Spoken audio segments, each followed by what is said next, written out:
ഈ ഒരു ഫ്രോക്കിൻ്റെ നെക്ക് ഞാൻ ബീഡ്സൊക്കെ എന്ന് വെച്ച് ഡിസൈൻ ചെയ്താലെന്ന് ആലോചിച്ച് വേറൊന്നുമല്ല, കുറേ നാളായിട്ട് മനസ്സിൽ ഉറങ്ങിക്കിടന്ന ചില ഹോബീസൊക്കെ ഒന്ന് പുഴുതട്ടി എടുക്കാനൊരു മോഹം. ഇങ്ങനെ ഡ്രസ്സിൽ വർക്ക് ചെയ്യുന്നതും പടം വരയ്ക്കുന്നതും ക്രാഫ്റ്റ് ചെയ്യുന്നതൊക്കെ എനിക്ക് ഇഷ്ടമുള്ളൊരു കാര്യമാണ്. പക്ഷേ അതൊന്നും കുറേ നാളായിട്ട് ചെയ്യാറേ ഇല്ല കേട്ടോ. ഇതിൻ്റെ നെക്ക് ഡിസൈൻ ചെയ്യണമെന്ന് കുറേ നാളായി വിചാരിക്കുന്നു. അതിന് വേണ്ടിയിട്ട് ബീഡ്സും മേടിച്ചിട്ട് കുറേ നാളായി. ഇന്നാണ് ഒരു മൈൻഡ് വന്നത്. പിന്നെ ഒന്നും നോക്കിയില്ല, പണി തുടങ്ങി. കുറേ നാളായിട്ട് ചെയ്യാത്തതുകൊണ്ട് അതിൻ്റെ ഒരുപാട് ഇംപെർഫെക്ഷൻസ് ഉണ്ടാവും, അത് ഉറപ്പാണ്. പിന്നെ ഇത് ചെയ്ത് പരീക്ഷിക്കുന്നത് എൻ്റെ ഡ്രസ്സിൽ കൂടി ആകുമ്പോൾ പെർഫെക്റ്റ് ആയില്ലെങ്കിലും കുഴപ്പമില്ല എന്നുള്ളൊരു മൈൻഡാണ്. ഒറ്റ മൈൻഡ് ചുമ്മാ ഒന്ന് ഡിസൈൻ ചെയ്ത് നോക്കാമെന്ന്. അങ്ങനെ റഫായിട്ട് ഡിസൈനൊക്കെ പെൻസിൽ കൊണ്ട് വരച്ചു. എന്നിട്ട് വരച്ചതിൻ്റെ മുകളിൽ കൂടി ഷുഗർ ബീഡ്സും വെച്ച് തുന്നിക്കൊടുത്തു.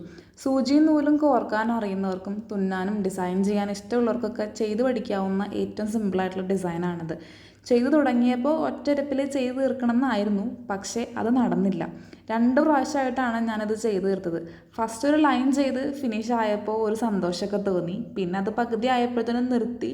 പിന്നെ ഫ്രീ ടൈം കിട്ടിയപ്പോൾ എഗെയിൻ സ്റ്റാർട്ട് ചെയ്തു. ഫൈനൽ ഔട്ട്പുട്ട് എനിക്ക് ഭയങ്കരമായിട്ട് ഇഷ്ടപ്പെട്ടു കേട്ടോ. I know it's not perfect, but I try. കുറേ നാൾക്ക് ശേഷം ചെയ്യണതല്ലേ, അതിൻ്റെ പോരായ്മ എന്തായാലും ഉണ്ട്. നിങ്ങൾക്ക് കാണുമ്പോൾ തന്നെ അറിയാം. ഒരു പ്രൊഫഷണൽ ടച്ച് ഒന്നും ഇതിനകത്ത് കൊണ്ടുവരാൻ എനിക്ക് പറ്റിയിട്ടില്ല. പക്ഷേ പതിയെ പതിയെ അത് പെർഫെക്റ്റ് ആക്കി കൊണ്ടുവരണം.